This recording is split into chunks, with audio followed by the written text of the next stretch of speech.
सबसे पहले तो मैं मीडिया का शुक्रिया अदा करता हूँ। देखिए, हमारा क्लैश जो है पिछले 1.5 महीने से चल रहा है, लगभग 1.5 महीना हो गया।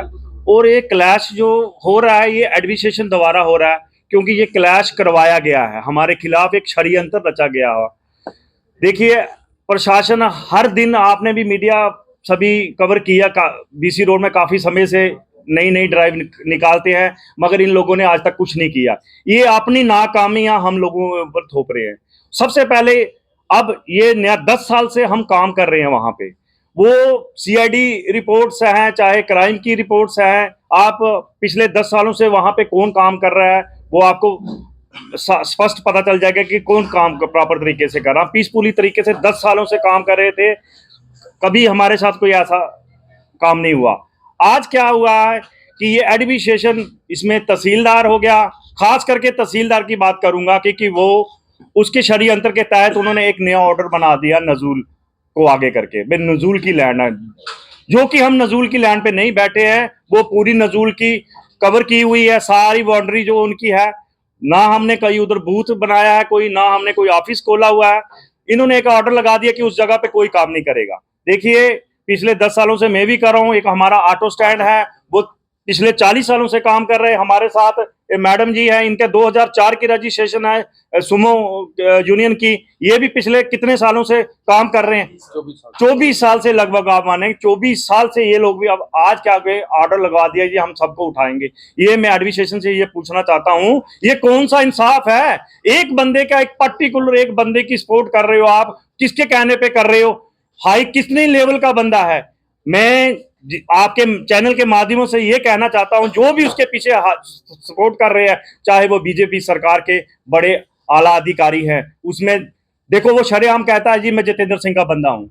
मैं जितेंद्र सिंह से, देखिए वो हमारे मंत्री हैं, मैं हाथ जोड़ के उनसे भी निवेदन करता हूं, आप ग्राउंड में आए। अगर आपका वो इतना खास है, पहले ग्राउंड में आए, हमारी भी बात सुनी जाए। आप हमने भी आपको वोट दी है, वो एक अकेला कार्यकर्ता नहीं है बीजेपी का कि वो ही आप उसकी सपोर्ट करें। ठीक है, हमें जब बिठाया गया था, एडिशनल डीसी अरुण मनाज जी थे, डीसी समरिंदर जी थे, उसकी फोटोग्राफी हमारे पास थी। हमारे तब कमिंदर गुप्ता जी स्पीकर थे, जब जहां पे हमें बिठाया गया, हम पूरे लॉ एंड ऑर्डर से रजिस्ट्रेशन हमारी हुई है। अब नजूल ने ये ऑर्डर लगा दिया कि यहाँ पे कोई काम नहीं कर। मैं एडमिनिस्ट्रेशन से ये एक गुजारिश करना चाहता हूँ, हमारी रोजी रोटी ना छीनी जाए, हम बेरोजगार लोग हैं। आज तक गवर्नमेंट ने कोई हमें 10 सालों से कोई हमारे को एम्प्लॉय नहीं दिया है, सब बेरोजगार घूम रहे हैं। हम अपना रोजी रोटी खुद कमा रहे हैं, हम उल्टा गवर्नमेंट को टैक्स पे कर रहे हैं। जो 5,000 का परमिट था 2 लाख रुपया कर दिया, हमने फिर भी कुछ नहीं बोला। आप बीसी रोड के अंदर इतनी जगह है, जंगल पड़े हैं, स्मार्ट सिटी अगर बना रहे हो, आप स्मार्ट ही बनाते हो। आप लोगों ने हमारे साथ कमिटमेंट किया था कि हम मल्टी पार्किंग बना रहे हैं। इसमें देखिए 2021 का मेरे पास गुजारिश कर रहा हूं इन लोगों से, आपके पास लैंड फ्री है, मुझे दी जाए, हम ताकि हम अपनी पार्किंग बनाए, पीसफुली तरीके से काम करें। इन लोगों ने हमारी पुकार नहीं सुनी, इतनी मेमोरेंडम दिए हैं। कृष्णा पर्यटन मंत्री जी को हमने, कृष्णा रेड्डी जी को लेटर लिखे, मेमोरेंडम लिखे हैं, उनका भी कोई रिस्पांस नहीं आया।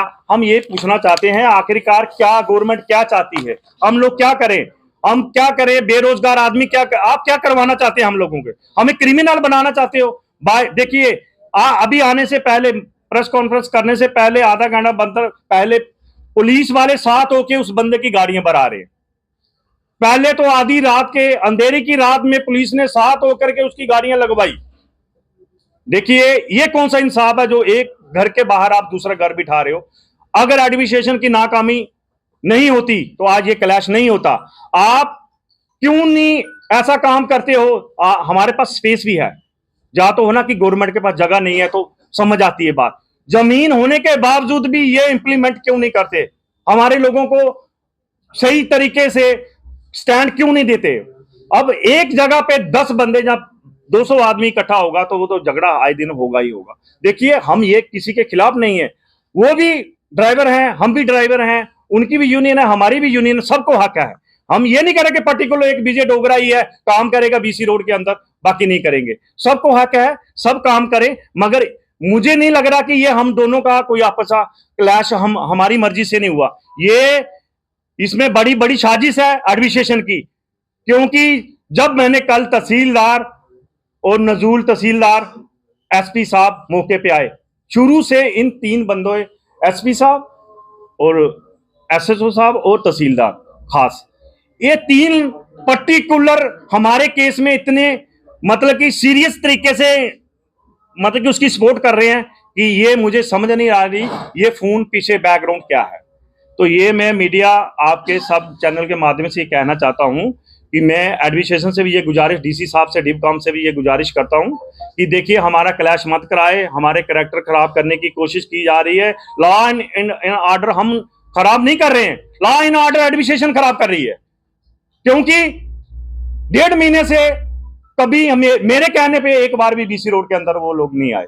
कल उस बंदे ने पता नहीं किससे फोन करवाए, कल वो हमारे पास आए, एक नोटिस बना के लगा के हर स्टैंड पे, इसमें हमारे बहन बैठी हैं, इनके स्टैंड पे भी, मेरे स्टैंड पे भी, और हमारा ऑटो स्टैंड है उसके स्टैंड पे भी नोटिस लगा दी कि इधर पे कोई गाड़ी नहीं लगी। हालांकि हम नजूल की लैंड पे नहीं है। मैं आपके चैनल के माध्यम से एडमिनिस्ट्रेशन को ये समझाना चाहता हूं, हम फुटपाथ में हैं, हमारा केस हाई कोर्ट में है, इन्होंने हाई कोर्ट के जजमेंट को चैलेंज किया है।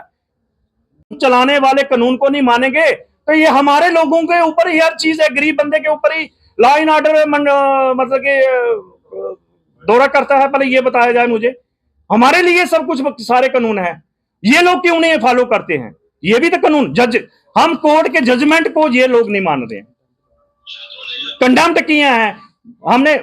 अभी नजूल मैम को भी हमने कल ये समझाया कि मैम हम आपकी जगह पे नहीं, अगर हम आपकी जगह पे हमारा कोई भी यूनियन का काउंटर लगा है, जहां हमारा कोई बूथ बना हुआ है, आप बिल्कुल राइट हो, हम लॉ एंड ऑर्डर नहीं लेने, हम तरीके से रिप्रेजेंटेशन दे रहे हैं, मेमोरेंडम दे रहे हैं, बार बार दे रहे हैं, अभी जगह आपके पास खाली पड़ी है। अब इनकी साजिश क्या है? अब मेरे दिमाग में ये आ रहा है कि ओला उबर जो आने वाला, जो इनका नेक्स्ट इनका जो कंसेप्ट रहा करने की कोशिश कर रहे हैं, उसको इंप्लीमेंट करने के लिए ये हम लोगों को धकेल रहे हैं, खास करके टैक्सी ड्राइवरों को लिए। पहले इन्होंने ई बसों के साथ पूरी हमारी ट्रांसपोर्ट खत्म किया, ई रिक्शा लेके ऑटो, काला ऑटो बेचारे वो भी परेशान हो गए, बेरोजगार हो गए, जम्मू के लोग, बाहर के लोग आकर के यहाँ पे कामयाब हो रहे हैं। तो ये अभी मुझे भी ये लग रहा है कि इसके पीछे जो षड्यंत्र इन लोगों ने बड़ी बारीकी से उस पर काम किया 1 महीने से, क्योंकि 1 महीने से इन्होंने कोई हमारे सुनवाई नहीं की। 1 महीने से ये यही लगे थे कि इनको भगाएं तो भगाएं कैसे, आखिरकार उन्होंने वो साबित कल कर दिया। अब इनको ये मर्जी है कि ओला उबर के स्टैंड बनाए जाएंगे, इधर जो टैक्सी ड्राइवर है वो, इसमें देखो टैक्सी ड्राइवर की बात नहीं है, यहाँ पे बस स्टैंड के अंदर टूरिस्ट भी हरास हो रहा है, टूरिस्ट के साथ भी चीटिंग हो रही है। आज तक मैं आपको चैलेंज करता हूं, कोई ऐसा टूरिस्ट जम्मू बस स्टैंड से कोई लीगल तरीके से नहीं गया होगा अपने टूर करने के लिए, क्योंकि वो जब बीसी रोड के अंदर आता है वो पागल हो जाता है, किसके पास जाएं किसके पास ना जाएं, क्योंकि कोई भी इंप्लीमेंट सही तरीके से एडमिनिस्ट्रेशन नहीं किया। मैं ये चाहता हूं, नजूल डिपार्टमेंट से भी ये गुजारिश करता हूं, डीसी साहब से भी ये गुजारिश करता हूं कि हमारी गाड़ियां वहां से नहीं हटाई जाए, पहले हमें जगह पर्टिकुलर वहां पे इंप्लीमेंट करके दी जाए, वो भी ठीक है, हम उसके खिलाफ भी नहीं है, उसका भी राइट है, वो भी अपना काम करे अपनी जगह पे। ये नहीं है कि आप साथ साथ बिठाओगे, ये तो क्लैश आने वाले दिनों में भी आपको देखने को मिलेगा। तो ये मैं फिर से ये गुजारिश करता हूं कि हमारे साथ अन्याय मत करो, हम बेरोजगार हैं, हम देखो मेंटली डिस्टर्ब हो चुके हैं, हमारे पास उसके बिना हमारे बच्चे पढ़ रहे हैं, कोई ग्रेजुएशन कर रहा है, हम उनकी पढ़ाइयाँ रुक जाएंगी,